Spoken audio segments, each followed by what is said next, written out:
Yeah, hello everybody and welcome to the EMS channel. My name is Uwe Gräbe and it's my pleasure today to sit with Reverend Dr. Khalid Freij, who is the director of the Theodor Schneller School in Jordan, in Amman. And we're sitting here almost exactly 200 years after the birthday of Johann Ludwig Schneller, the founder of the first Schneller School, the original Syrian orphanage.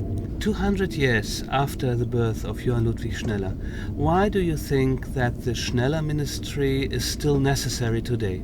I think this great ministry that Johann Ludwig Schneller started is for the children and mainly for the disadvantaged children. And this was the idea to give a safer place for the children and to give them education and also to help them to get a vocation. So then they can work after their studies and after they are prepared to do some vocational training.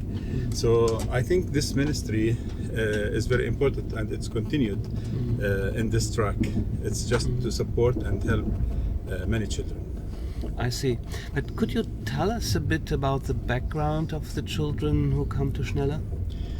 At Schneller School, usually it's open for all children, so we have no discrimination in any way, like in race, religion, color, gender. So everybody of the children can apply, but we are lucky to have this ministry and to support mainly the orphans and those who have some issues in their homes, like broken families. But it's open for also other children. When we take the children that come from difficult backgrounds, like children from broken families, from very poor families, what impact does Schneller have, does the Schneller ministry have on their lives? I think the Schneller ministry is helping them as the core ministry of Johann Ludwig Schneller started. It continued to help them to be in a safe environment, good environment, having like a family inside the Schneller family, and also getting good studies, and as I mentioned before, also they got some good training in some vocation. You're talking about some vocations. So what are the main fields of work or the main projects and also the main challenges of the Schneller? Actually, if you look at Schneller School, then you will find different areas that we are doing our ministry through it. Like we have the academic school, and in the academic school we have children coming to the kindergarten. So they study from the kindergarten till the 10th grade. And after the 10th grade, they can choose the vocational field of study.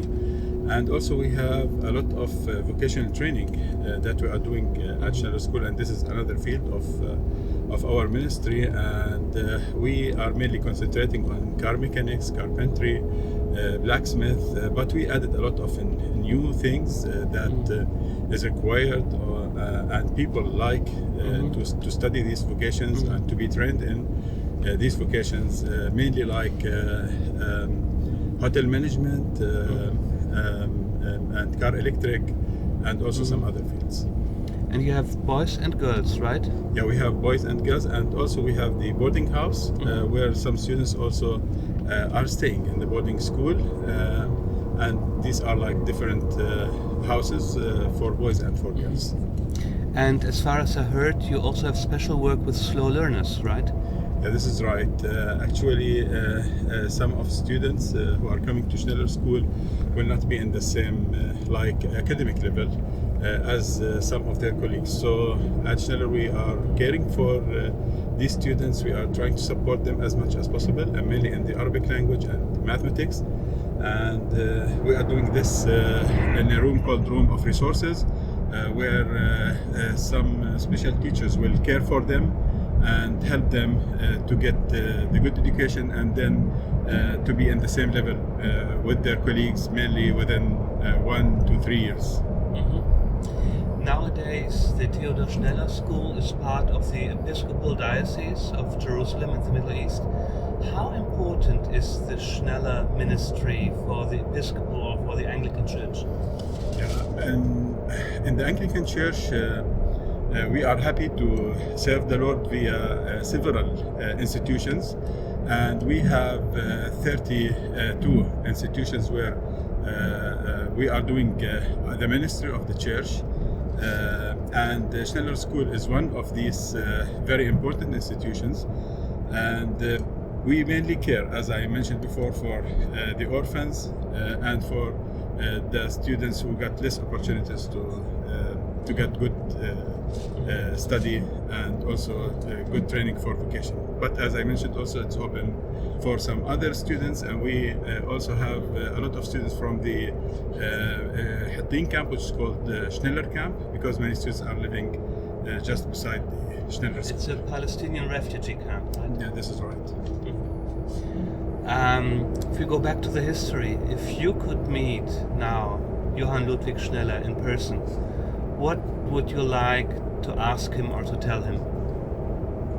I think what I will say that